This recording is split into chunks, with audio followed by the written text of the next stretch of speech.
Thank you, Meenakshi Shedde, Ketki Verma, to Asia Society India Center, and to each of you for braving furious weather to be here. Really appreciate it.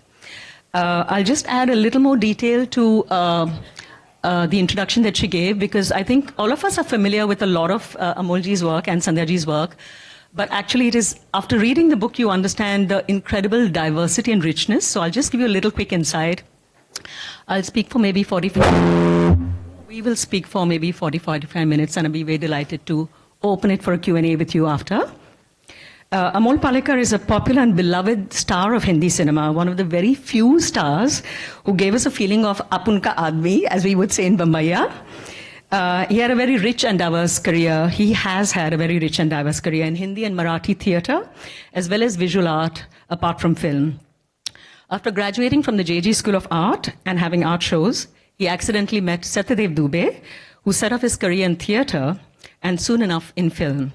He has acted in about 69 films at 80. This is a remarkable record. Please give him a huge hand for that. He has also directed about 20 films and also directed and acted in about 20 plays. His first film, Satyadev Dubey's Shantata Court Salu Ahe, in Marathi was in 1971. But the big turning point, of course, was in the 1970s when he starred as a charming boy next door in gentle romantic comedies in what was called middle-of-the-road cinema in the 70s. Basu Chatterjee's Rajnigandha, Choti Si Baat, Chitchor, and later with Rishikesh Mukherjee's Golmaal, for which he won a Filmfare Award and became a sensation. He has worked with a range of directors and remarkable work, including Shyam Benegal's Bhumika, Kumar Shani's Tarang, Tapan Sinha's Aadmi Aur Aurat, and a number of Bengali films. He's been an active participant and champion of theatre in Hindi and Marathi, including Aadhe Adhure, Pagla Ghoda, and Hayvadan, and especially Marathi theatre, including Gochi, Party, Julus, and Kasur. He's directed about 20 films, including Acclaimed, Thoda Sa Rumani Ho Jaye, Paheli, the big one, which India had sent to the Oscars, and Daira. And Sandhya has also worked with 8 of those films as a very active participant. Amolji has had a history of personal resistance, opposing the emergency, as well as many regressive conventions, including refusing to kiss heroines without their consent on screen. His latest films include Farzi and Gulmohar, made in 2023. Sandhya Gokhale, his wife and creative partner, has a background in practicing law in the US and India, and they made 8 films together, including a range, including Paheli, Samantha, which had Sharmila Tagore, and including the documentary Bhinna Shadja, Note Extraordinaire, on the remarkable Hindustani classical vocalist Kishori Amonkar. So without ado, I jump into my first question. What was the starting point of the book, and in what way did Sandhya ji shape it?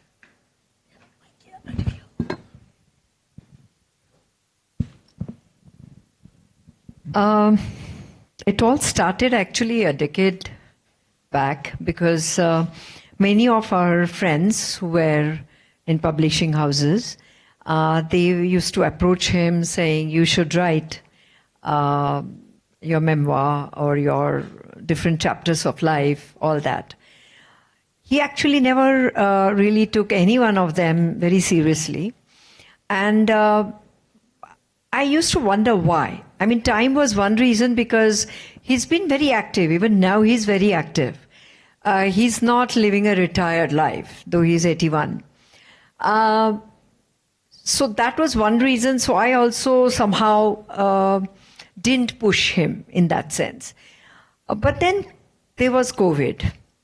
And then he got a nice time for introspection and writing. And then we had a talk, and we said that, isn't this a right time to write? And he started. And he took about 6 months, 5 months, and he writes by hand and his pen and all that. So yeah, about 450 pages he wrote. Yes, every day, like, he's very methodical and very disciplined. So he would sit at 9 o'clock, all that. So he did that, and then he said, this is yours now. What he meant probably was that now you work on it. So to me, it was a little surprising factor because I thought now, okay, this will go to the publisher. I didn't actually actively do anything for 2 years. The third year also gone. And then he said, you haven't touched the book and you are thinking of publishing the book when I turn 80. That's not going to happen. So actually, I felt that, gee, I mean, he really meant it. So I read it in 23 December. And I regretted the fact that I didn't read it before. Because, oh my God, I mean, yes, I know him for 26 years now, but what a canvas. And what great achievements, and the fact that he's so principled. And all that just came through. And then I started working on it. And it took me about 6 months. So that was the journey. So he started it and I just completed it.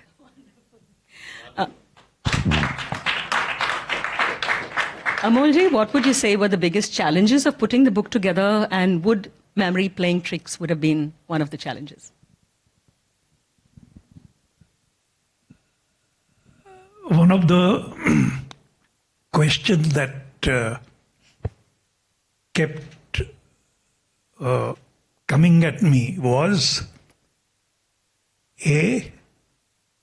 whether I have really done all these what I am talking about. I mean, looking at it, I myself couldn't believe that. I mean, how could I do all these things simultaneously? It was probably unbelievable. And the secondly is, I'm genuinely not a person who likes to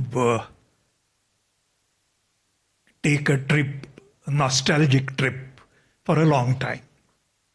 Nostalgia is nice to an extent, but beyond that, I think it gets so self-centered. And so I wanted to know if I could go beyond nostalgia and then reflect upon things, even talk about the mistakes that I have done, analyze them.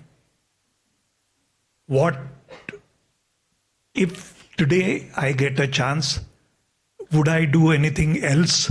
Well, most of the mistakes, I stand by them. But few of them where I thought that, yes, I must take the blame, and given a chance, I would have and I should have done something different. But accepting that and admitting that was something which I wasn't sure. So I wanted Sandhya's feedback on that, not only as a wife, but as my true partner in everything that we have been doing for last 25, 26. Incidentally, today happens to be our wedding anniversary. Actually, we had no clue. Both One of of the us- witnesses to our marriage is here, Haidarji. But we had no clue. And one of his fans, and I have no clue how these things go in the public domain. Because we have never celebrated a single year, including today. Facebook pop-up. So all that we have done together, all that we have been through together, I wanted her honest and candid feedback on that. And then also, of course, as all of you know, she has written 8 of my last films, and the 9th one is Kishori Amonkar documentary. So her sense of justice, in true sense, I respect, and therefore I wanted her to tell me that, Amol, sorry, but this is not worth it, so let's forget it. I was prepared for that, and that's why when she refused to even read it, that went on becoming more and more confirmed that I don't think she is going to like it. So when she came back and gave her the feedback, not only the feedback, she started working on it. And to put it in a very simple, I'll say it in Marathi, Ranga Roop Akar. All this she has given to this book. Give it shape. Yeah. And not only that, if you get some fragrance and also some wonderful taste, that's also due to her. Lovely. Some of your most popular work, after all the diverse work you've had and rich career, somehow people still keep going back to your very popular roles that you did in the 70s at the start of your career. So these were really gentle romantic comedies, Boy Next Door, stuff like that. But the 70s were also the decade of huge blockbusters with Sholay, Diwar, 1975, bigger than life heroes. And yet your very ordinary Boy Next Door image has endured despite all these big icons. What was the reason for that, you think? I think that's the reason that I was not larger than life. I was neither the angry young man who can bash up 30 people and come as a hero. I was not a he-man like Dharmendra. I was not the romantic hero like Rajesh Khanna. I was not even good at dancing and woo like Jitendra. So, not being any of these larger than life images was me. And I think what people connected with and loved was this, my not being larger than life, my being just what he or she can be. I mean, just to, would you believe that in none of my films I have uttered, I love you to the heroine? I think. But very few men say that to their wives, I believe, Indian. That's where I think most of the men connected with me. Oh, but you have a lot of women fans. And also the women, they knew that without uttering those words, this man can still convey his love in so many ways. And I think that vulnerability, which I very consciously managed to capture in every character, that this man can fumble, fall on his face, make mistakes, and yet his love will not waver. It's that kind of vulnerability which I think people really liked, and I'm grateful for that love. So lovely. Tell us about the title of your book, Viewfinder. It is connected to a very personal anecdote with Rishikesh Mukherjee. Tell us about what you cherish the most with your relationship with Basu Chatterjee, Rishikesh Mukherjee, but also directors of that era, including, say, someone like Saeed Mirza, Salim Langdepe Matro. A lot of these people who just they really honored heroism in very ordinary people.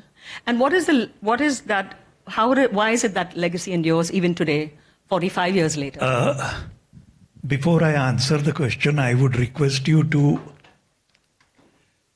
read this. No, I'd rather that you answer. No, because it's very long. No, it's not. I'd rather that you answer. No, I will read out if you don't. Okay. I think just in a very brief manner. Always stood tall. Very apt description Okay. of the title. but it's so much nicer to hear it in you telling us. I will. Okay. I will. I who had always stood tall, unexpectedly found myself kneeling at his feet. This is Rishikesh Mukherjee, right? With great affection, Rishida embraced me, softly ran his fingers through my hair, and hurried off to his bedroom. Then he returned. He had a director's viewfinder in his hand. Keep it with you, he said, and not wanting me to see his brimming eyes, quickly retreated inside. How can I ever repay that debt? Before Rishida began work on his first film, Musafir, Bimalda had given him the viewfinder. Like an iconic vocalist, nearing his twilight of his life, entrusts the hallowed melodies of his heritage to a loyal protege. That act of handing over something precious illustrates the depth of the giver's love and trust, the recipient's worthiness, and the legacy's immeasurable value, symbolizing a sacred bond between the one who bequeaths and the one who receives.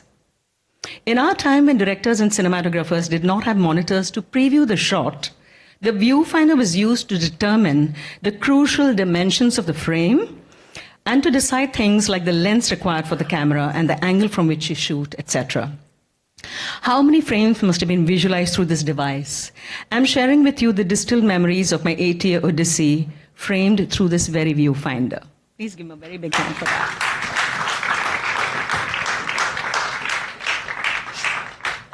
Basudha and Rishida, one thing common with me, both of them, was that our relationship started on a negative note. Basudha had approached me for another film, which I said no. And therefore Piya Kagar. And that's a different story, which is I have written about that also. So I was quite surprised that he came back to me after my rejecting him, his offer. Similarly, when Rishida approached me for Golmaal, I was almost sure that I'm going to say no. Having heard stories about Rishida, how dictatorial he is, how he doesn't allow any discussions, he doesn't even give you the script, etc., etc. So I was traveling to his Carter Road bungalow. I was all the time rehearsing myself how to say no without hurting him. And when I met him, what happened was totally different. Cut to, as we say in our language, what ultimately happened was I did 5 films with him. And with Basudha also, which I had refused him earlier, I did about 6 to 7 films. So this was the bond with both these Bong directors, and which enriched me so much. I must tell you a simple difference between two of them. Basudha just didn't know how to narrate a story. Which is unbelievable, who is so good with his cinematic language, conveys everything so beautifully, so subtly, and so nicely on screen, didn't know how to narrate a story. I'll give you an example. This is exactly what happened for Rajnigandha. He said, Amol, मैं एक film बनाने जा रहा हूँ. क्या है उसमें एक लड़का है मानो तुम हो और एक लड़की है नई लड़की है विद्या सिन्हा नाम की और वो दोनों then he stopped, took out a file from his bag and he said यार ये पढ़ लो तुम. And this was the pattern throughout all those 6-7 films. He would give me a complete script and said, ये पढ़ लो और फिर हम लोग बात करेंगे. He didn't know how to narrate a story. Whereas Rishida was, oh my God, he would narrate a story so beautifully that you could actually visualize the whole film. So beautiful. So this was the complete contrast. Again, just to sum up, I was privileged that I was close to them during their respective last days. And there is a lovely photo with when I took 4 or 5 of my leading ladies to meet Basudha. And he was so happy. He was not well, but he was so happy. And that happiness still lingers with me. Same with Rishida. Rishida was in ICU, and I have written at length about that. But there also, when he heard my name, I don't know whether he really heard or not because he was in coma, but doctors insisted that I go and stand next to him, touch his hands. And I touched his hand, and his daughter-in-law said that, "See who has come, it's Amol." And I could see a faint smile on his face. That's the last memory. So with both of them, I was very happy and touched that I could be with them, who shaped my not only career, but my thinking, my understanding of cinema, and my approach towards life. Beautiful. That's really beautiful. I wanted to ask you, it's about 45 years since the 70s now. The film industry has changed a lot. Audiences have changed. Our culture and our whole society has changed radically. What would you say is the enduring legacy of the films of that era in which you worked? I think it's primarily the simplicity of it. Not those films didn't try to dazzle you. Those films didn't try to take you in a imaginary world with all the, pardon my saying this, but if you remember the beginning of Amar Akbar Anthony, the mother is on a deathbed and Amar Akbar Anthony are standing giving blood directly. Now, these films that I was associated with didn't have that world, didn't talk of something which was totally illogical. And people could relate to that. This just reminds me, if I can, when Rajnigandha was released, there's a lovely incident which I have mentioned. It was released in Akashvani Theatre, which doesn't no more there. But so we were all, me, Vasudha, Dinesh Thakur, and K.K. Mahajan. Vidya couldn't come for that. So we were all sitting out and the show started. After some time, Vasudha went in, came out and said, "Yaar, log has rahe hain, अच्छा लग रहा है लोगों को." So we were happy. Then K.K. Mahajan, man of very few words, he was constantly smoking. So he went in, came out, lit another cigarette. That's all he said. But the producer, Suresh Jindal, he came and sat next to me and he said, "Yaar Amol, what do you think? Film chalegi ki nahi?" I said, "Why are you worried? Even if this film doesn't run, you can make 2 ad films from that. Take any footage of Dinesh Thakur or smoking ki ad bana lo, or take any footage of mine or toothpaste ki ad bana lo."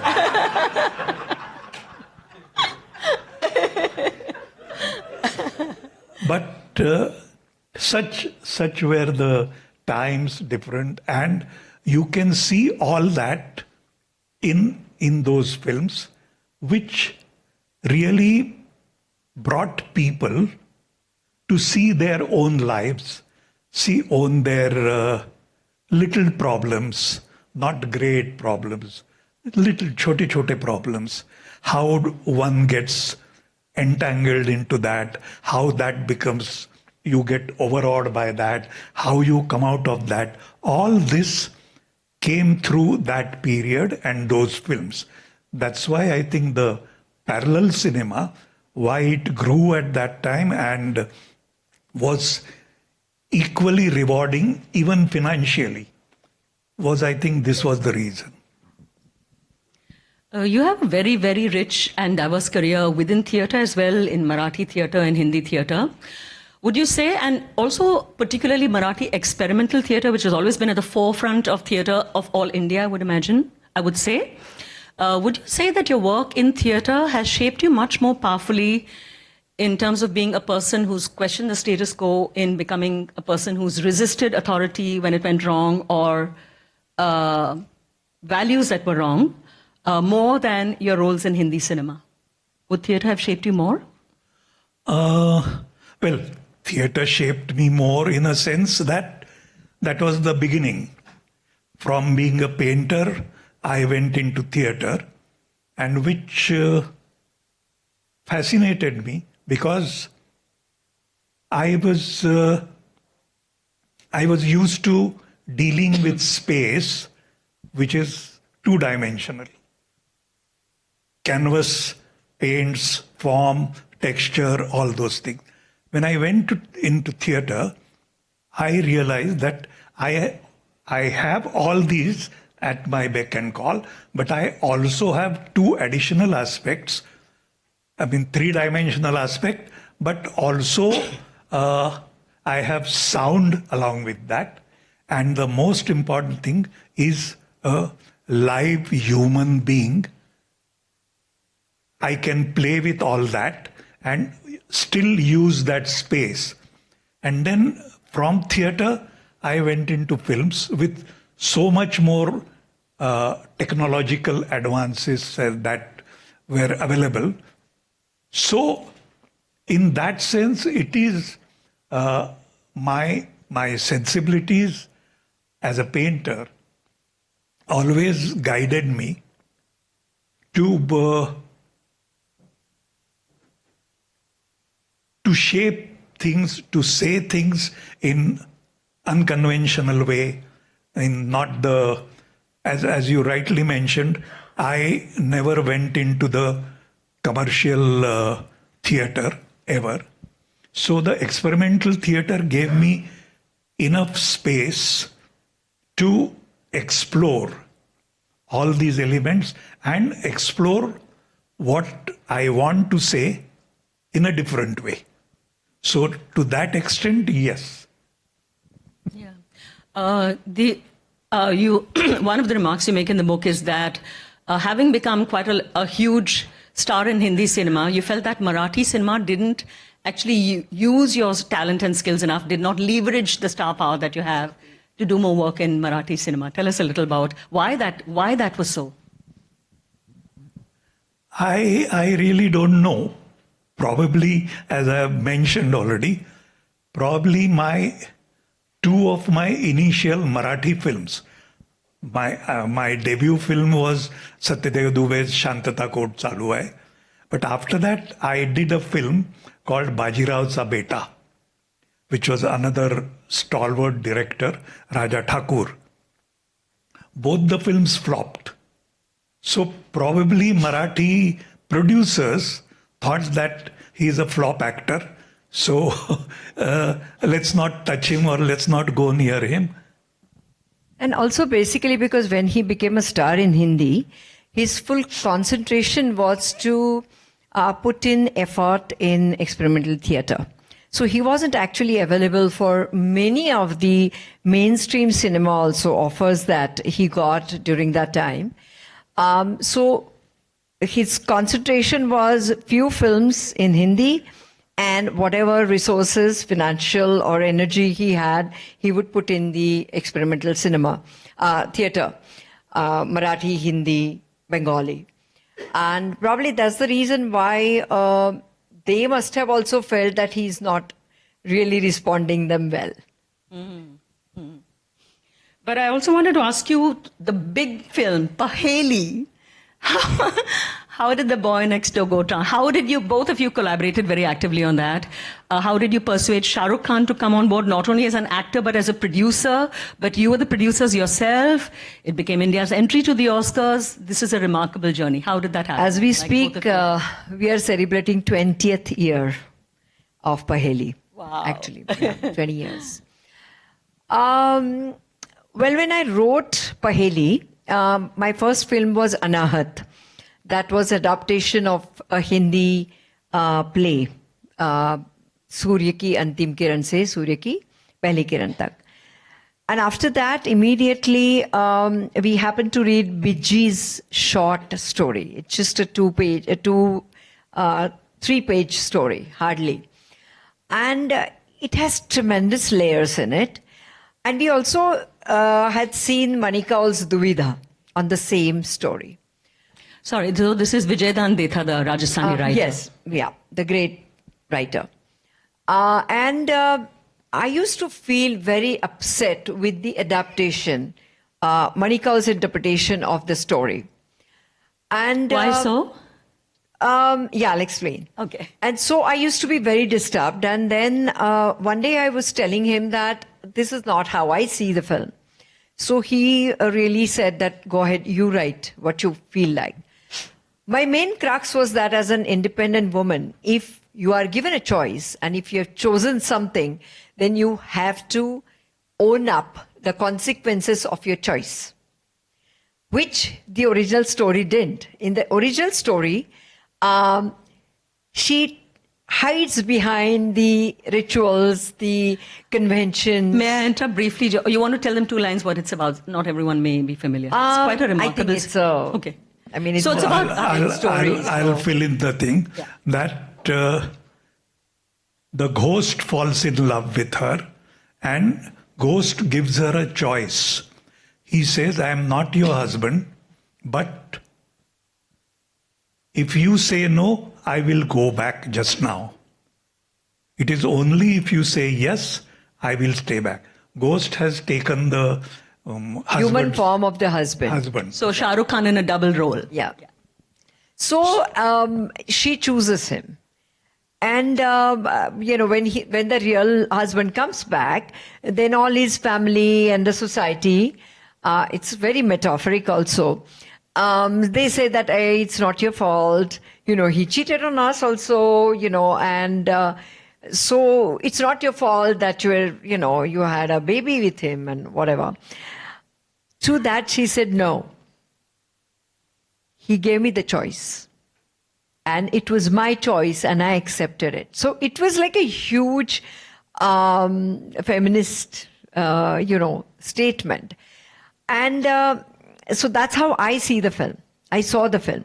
And then, of course, there are many things which I filled in. I saw it as a fantasy of a woman, which it is not.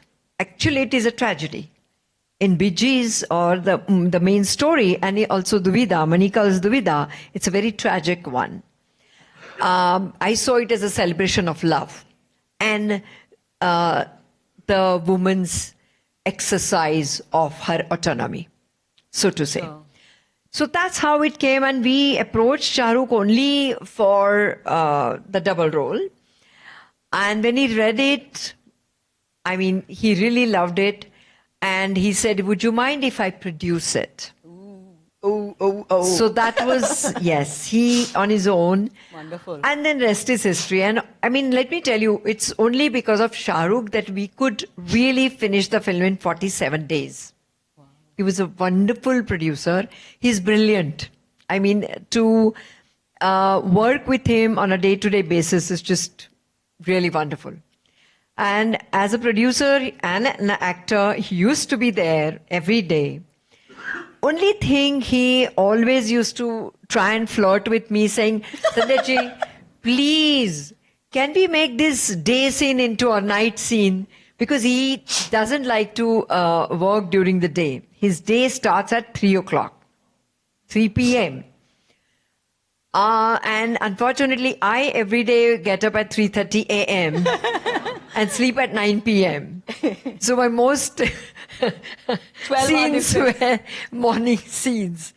Anyway, so that's the only thing. And we had a very great time doing the film, especially with Cream, the music Musician director. who also got the Oscar later. And I mean, rest is history. Lovely.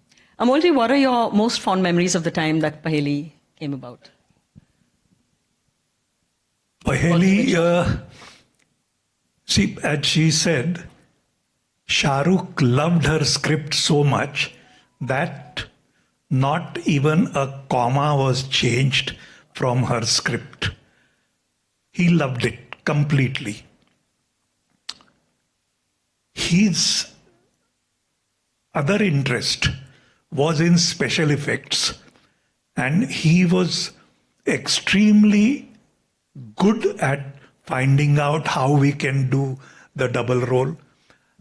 You know, at that time when we made Paheli, the double role, if you remember the films, most of our Indian films, both of them would stand on two sides of the frame and would never even come close to it. Cross the axis, basically. So that was the requirement, and I wanted to break that. So Shah Rukh went out of his way, found out technicians from Hollywood, brought them here. I showed them my complete storyboard, and that storyboard, how it can be executed, was done only thanks to Shah Rukh. The first time in Indian films, Milo machine was used. What does it do? It's called Milo machine. It captures the two images across and let it cross the axis. So when the camera is focusing, you can actually cross the axis because of that. Rest, otherwise there would be the camera is the line in between, and then you are either on the left or the right of the camera. You can't cross each other. Whereas you can see in Paheli we did that. In Paheli, one Shah Rukh is walking, another Shah Rukh is walking behind him. He comes near him, talks to him, goes around him, and again goes behind him. All these things were possible only because of the technological support which Shah Rukh gave us, and what we managed to come out with was phenomenal. Wonderful, wonderful. Sandhya ji, you all have worked on 8 films together. That is a lot. That's a lot of work. You've been a producer, production designer, set designer, writer, and many other roles along with Amolji. Can you tell us what were some of your most creatively satisfying works? And also, what were the things in your creative collaboration that you argued about the most and absolutely didn't agree? Fortunately, our sensibilities are similar, very much. And a great facet of Amol's is that he's very contemporary. So despite our age difference, it's never is the issue. So you can just pick up a page and you can start discussing. So the poetry, music, I mean, there are just many, many things that we share, and our likes and dislikes are almost similar. That makes life easier. And whenever I come out with a idea or a concept, he genuinely says, no, you explore. And I think just few times he has not liked some idea, and then he may suggest some changes. So it was an easy collaboration, very honestly. If he was somebody else, probably I don't think I would have worked with them. Just to this, abhi yaad aaya mujhe. The only time we had a major argument on film was when she wrote Samantar. Yeah. She had written it with Girish Karnad in mind. Yeah, my problem is that when I'm writing, I have to have somebody. I have to visualize someone. Like Paheli, I actually visualized Shah Rukh and Rani and I got it. Like, that was like the great thing. So when I wrote Samantar, I had Girish Karnad in mind because Anita is here. I was in love with Jabbar's Umbertha. So I thought this role, Girish will do it. Great. And Did you want a refund? first thing I said is, no, I will play the role. Overruled. And for a change, I said Girish is a great playwright, great human being, great everything, great filmmaker, but as an actor, I think I'm better.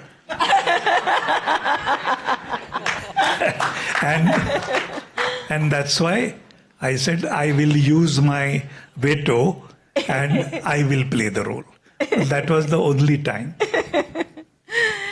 I wanted to ask you if you felt that Sandhya has had a strong background as a lawyer and activist, and would you say that you've become much more of an activist and that her presence in your life has really given your career a second wind and given it a second leaf flowering, so to speak?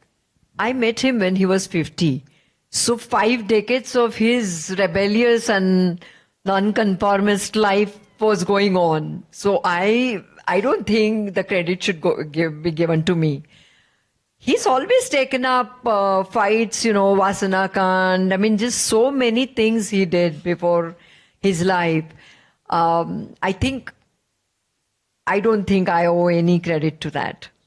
No, but I will also say this, add to this, that in the latest, our fight with the censorship, which is still continuing, and with the legal luminaries sitting here, I am sorry to say that our fight in Bombay High Court against the theatre censorship is now, 7 years old?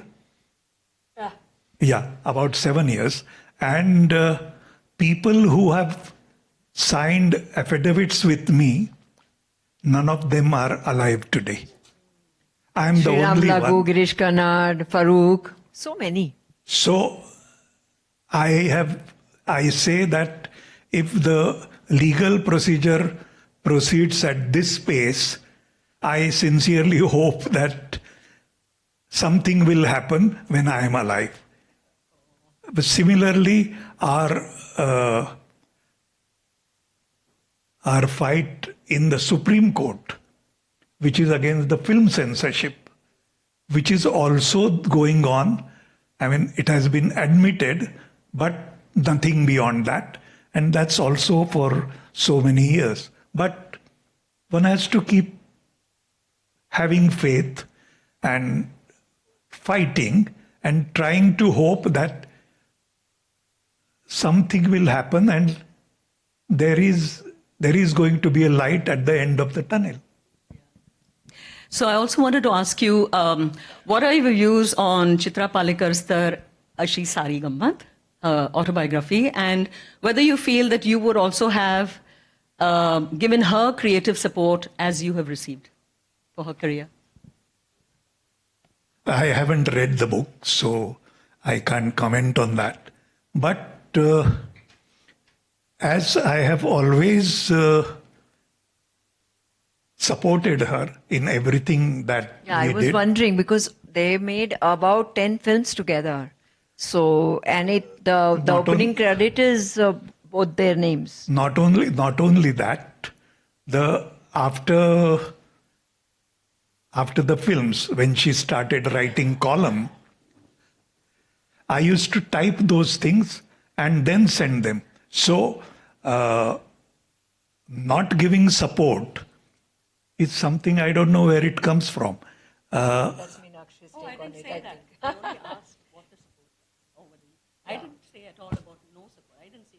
No. But the inherent tone was that, would you support that? So I have always supported it.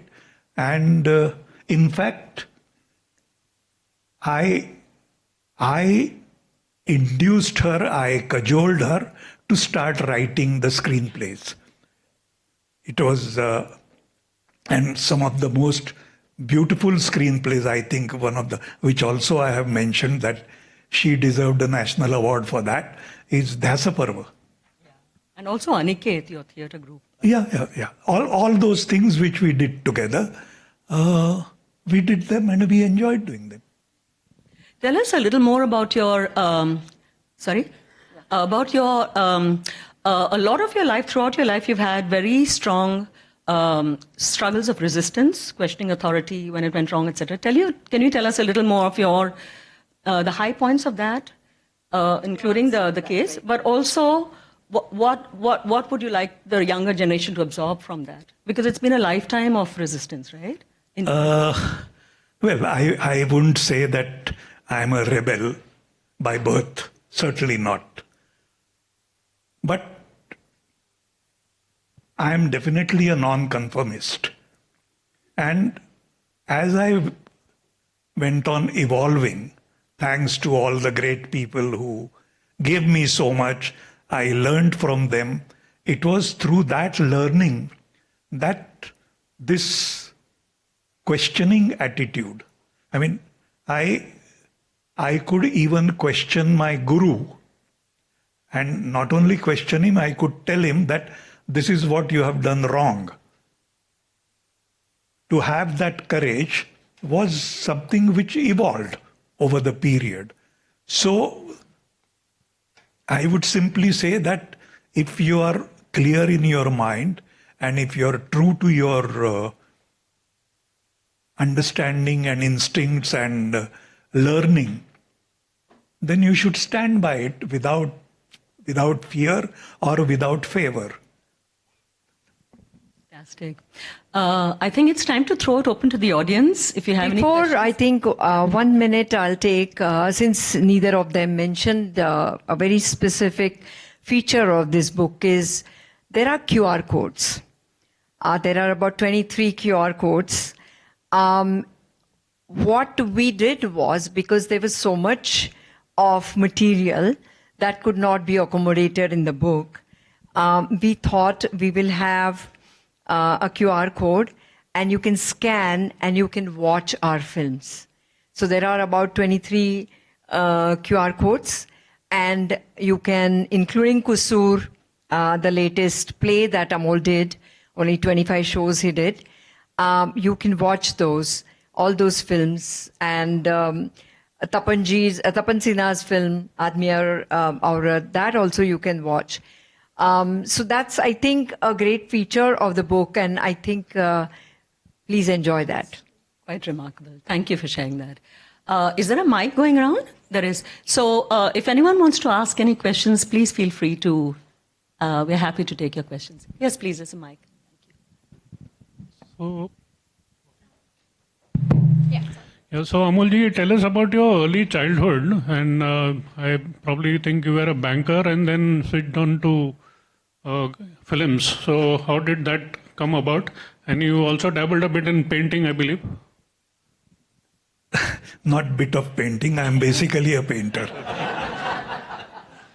Unfortunate part of it is that most of you know only Amol Palekar as Golmaal Hero or Choti Si Baat or Chitchor, all those things.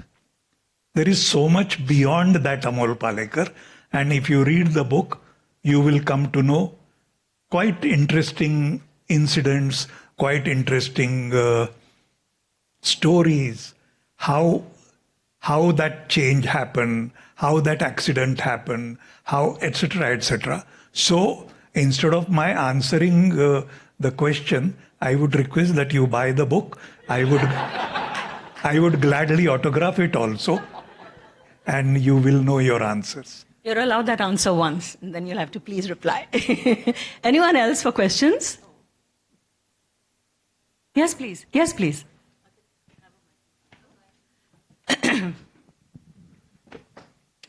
I must say that I read Marathi version, not I was. Uh, and so many lost opportunities. You have explained why you refused Savarkar's film. But so many important roles you refused on the Marathi stage. For example, barrister, if I recall correctly. I think I personally felt that we have lost something because you refused the role of barrister. You could have given completely different version of barrister. So why this happened? Well, I fully agree with that not being able to play barrister was a loss. But the reason behind that, barrister is a very celebrated play in Marathi, and which was done by Vijaya Mehta, directed by Vijaya Mehta, and the role ultimately did by Vikram Gokhale. Brilliant performance. The reason why I refused when they approached me, it was to be directed by Damu Kinkre, who was the doyen of Marathi and Indian theatre, I would say. The main reason was it was being produced by Goa Hindu Association, and their track record showed that nothing less than 500 performances, 600 performances, very popular. They would take it to every corner of Maharashtra, etc., etc. I somehow, even the thought of doing 200 performances was something which I couldn't digest. And I told that very honestly to Damu. And I said, please excuse me, I can't go on doing the same thing so many times. There is a limit to which I know in theater one has to go on repeating exactly the same things as they have been designed, they have been rehearsed. And I got to know the trick behind that by another thespian called Shambhu Mitra. He taught me how to retain that freshness even in 100th performance, etc. But that was much later. So at that time, at young age, I said sorry. And what was the... Actually, all through his life, this is his problem. He doesn't like to do exactly the same thing. Once he understands that I've succeeded in doing it, he loses that challenge. He constantly looks for a different challenge.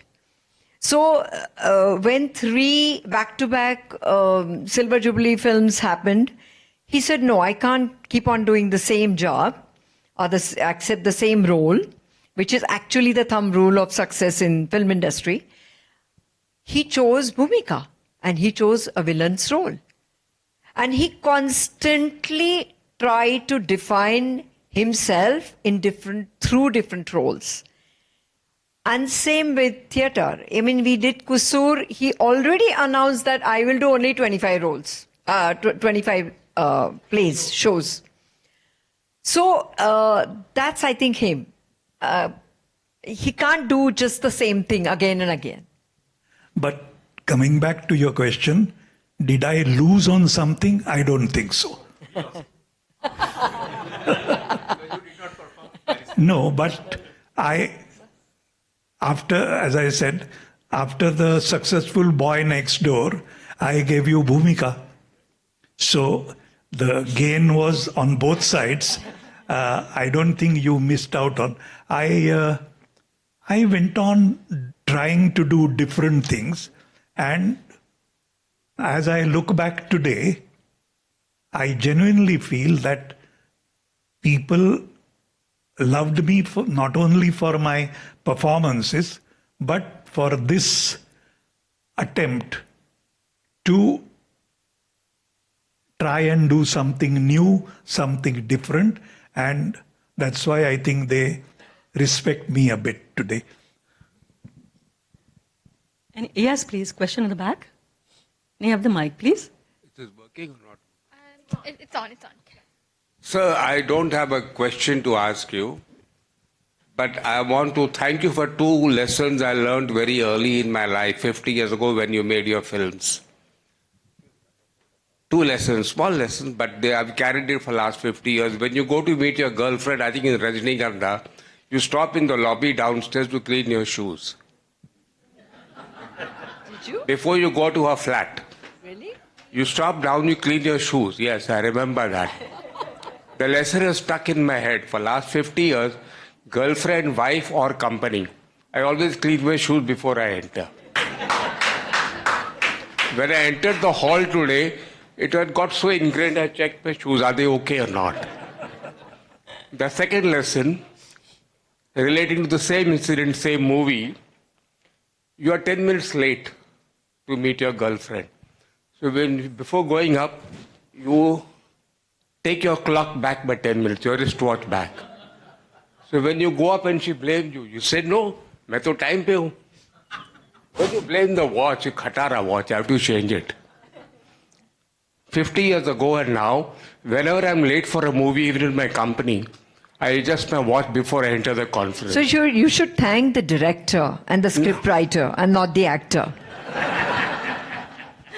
I'm not an actor, but however good the lines are, unless the actor can put life in them, the lines don't carry any meaning. Thank you, sir. So thank you, sir. There was Thank a you. question here, I think, in this row. Yeah. Can you have the mic, please? Amolji, this is Swas. Well, I happened to saw you something at 40 years back at the planetarium, the film called Ankai. And that is the only film the Nehru Center allowed to shoot in the premises. After that, nobody succeeded. You are the one. Can you tell something? Because that is having some kind of lasting impression on me as far as that film is concerned, because I happened to see that film twice. Quickly, that film is also, you can scan in the book, through the book and watch it. It's a 4K resolution, all fully, newly restored film. And actually, Paheli or Anahat, whichever film we did, Anahat was shot in Hampi, and that was the only film that was a UNESCO World Heritage site even then. And me being a lawyer, I had created a compendium of each and every scene, that how we will protect and preserve whatever is there. I mean, we did not even nail a single pin there. The rangoli was not used because we used flower petals. I mean, they were just enormous things. So that's the only film which was shot inside the monuments of Hampi. Same with Paheli, the stepwell near Jodhpur. The only film that was allowed to be shot was Paheli. I am asking about Ankai because I happen to have a discussion on that particular. Ankahi. I didn't understand the question. I'm asking about your Ankai. You have to go 40 years back yourself. What is the question, sir? The question, I just wanted to have your impression on Ankai itself, in fact. My impression is the whole film. Yeah. Your own film, in fact. Okay, Because that topic was totally different. let me tell you something. You may not be aware, and most of the audience may not be aware. This is based on a play by one of the famous playwrights called Chimtrem Khanolkar, called Kalaya Tasmai Namaha. The major change I made in that play, or the concept, is in the film. The play believes in the superpowers and something that is controlled not by human beings but astrology, etc., etc. I have negated that in the film, and where I say that every decision taken by a human being, right, wrong, good, bad, he has to own it up, and therefore it is not the stars which control the human beings, but it is your own deeds that control your life, and that's how it should be. That's what I truly believe in, and my being Nastic is also mentioned about An the atheist. book. So you will know much more about it. Any other? Yeah. Good evening, sir. This is Suhas. I was very fortunate to see and witness your Julus in Chabildas in Mumbai. I don't remember, was it 76, 77, somewhere down the line?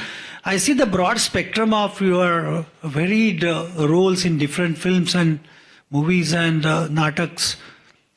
Do you have any disciples up till now, and anybody dared that I don't like this of your what you are doing, that you rightly mentioned you had that courage to say to your bosses? Well, I mean, you mentioned Julus. Julus was done as my protest against the emergency. And we went on to do about 150 performances in and out of Maharashtra. We went to every nook and corner and performed and registered our protest. So, if you want to really say something or question something, I think you should have the courage to do it and stand by it. The next question was about your disciples. Can we share the mic with others, please, if you don't mind? Yeah, the mic there, please. The back. Thank you, sir. Good evening, sir. My name is Ronnie Sequeira and I'm from Bandra. The reason why I'm making this reference is one of my most favorites is Bato Bato Mein, a small Catholic community in Bandra and a whole film out of it. I think it was performed with all authenticity and, that character stays. There is still Tony Braganza looking out for Nancy Pereira as compared to Anthony Gonzalez, which is not what this community is. My question to you is, and pardon me if it is in the book, I'm halfway through, but, how did the idea of Bato Bato Mein come up for a small Catholic community who seldom even watches Hindi movies or probably speaks a lot of Hindi and, make a masterpiece out of it. So any reference to the story? Credit goes completely to Basu Chatterjee. He was the one who wrote that script. He was the one who gave us the characters. And yeah, one more thing which I mentioned, that I don't ever say I love you. There are things which I do, like in Rajnigandha, I carry the bouquet of flowers to convey my love. In Bato Bato Mein, I do Tina's sketch sitting in the local train, yes. which is not possible today. But it was possible at that time. So I do sketching. But I think that was your suggestion, right? To Yes, Vasudha. yes. I had only, when I read the script, I only asked Basuda, I sketched and I showed him that, can I have the Bulganin beard?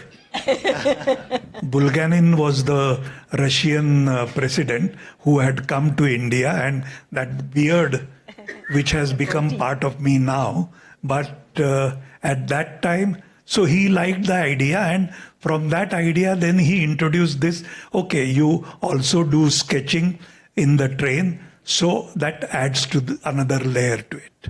Thank you, sir, and thank you for the great performances. They are all lifetime collections. Thank you so much. We'll take one more last question, I think. Yes, please.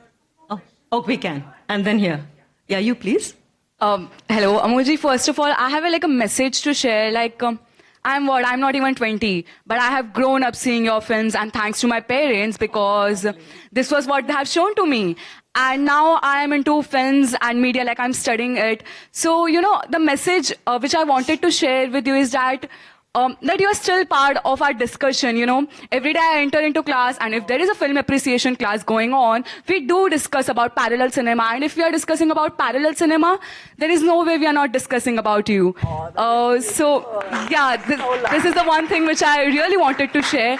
So, a part of me is feeling fortunate today to see you, and I have also inspired in a way that when you are talking about your journey, you are also mentioning that how throughout your journey you were advocating for things, and So my question is to both Sandhya ji and Amol ji. What is that one message which you would like to pass us down the generation, as anytime soon I would enter into the industry and you think that I must always carry with me because that would make my day? Jesus, I'm a very wrong person to give any message. I never felt that I'm a part of this industry to begin with. I wasn't. And I don't feel, in fact. But it's a very, very difficult industry. And when you are entering, please keep your eyes open and simultaneously try and do something else also. Because if film industry shuts on you, there is much more life beyond that. Plan B. Lovely. I will only add something to this. Again, I share the same thing. I am the wrong person to give message. तो बहुत दूर की बात है. Messages are to be given by political leaders. So I won't do that. But I would also say that don't look at my journey and therefore say that, oh yes, so I will refuse. I went on refusing 9 films offered to me out of 10. Please don't do that. So all those things which I did are not necessarily to be followed and hope that it will be successful. So please don't look at me as somebody to be followed and in my footsteps. Please don't do that. That is the honest. Thank you. There was a question here. Sorry, did you want to say something? No. Okay. Yes, please.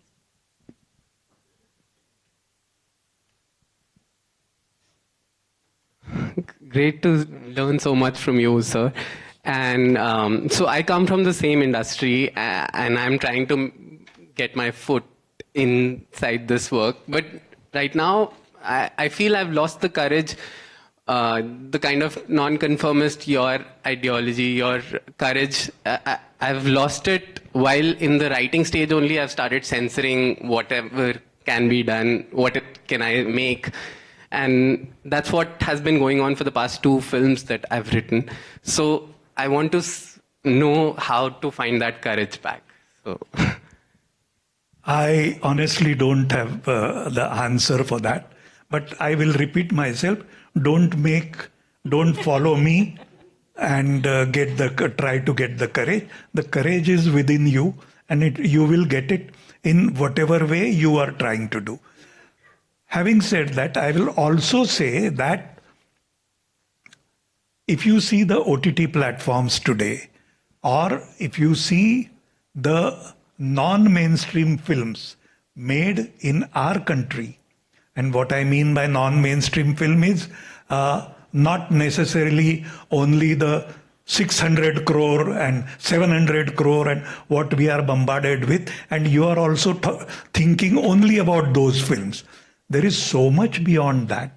If you see the regional cinema, if you see Malayalam cinema, if you see Bengali cinema, if you see Marathi cinema, you will find something which will give you courage, which will help you to find out that yes, people are not only trying to make different and meaningful cinema, but they are also succeeding in doing it. That will give you the courage. So don't look at only this bombardment of mainstream cinema which keeps on telling box office success. Box office success is, yes, important, but that is not the ultimate. I mean, very honestly, how does it matter to you whether the film earns 500 crore or 600 crore? Your interest should be, does the film give me something new and something different? If you as an audience, you are not going to seek that, if you are happy with this bombardment, then you will keep on getting only that trash. So you have to seek, and you will see, as I said, beyond Indian cinema, you will see cinema from other countries. So many beautiful films, beautiful subjects, coming from small countries and making an impact which will give you the courage to think that yes, this is possible. And that's all you need.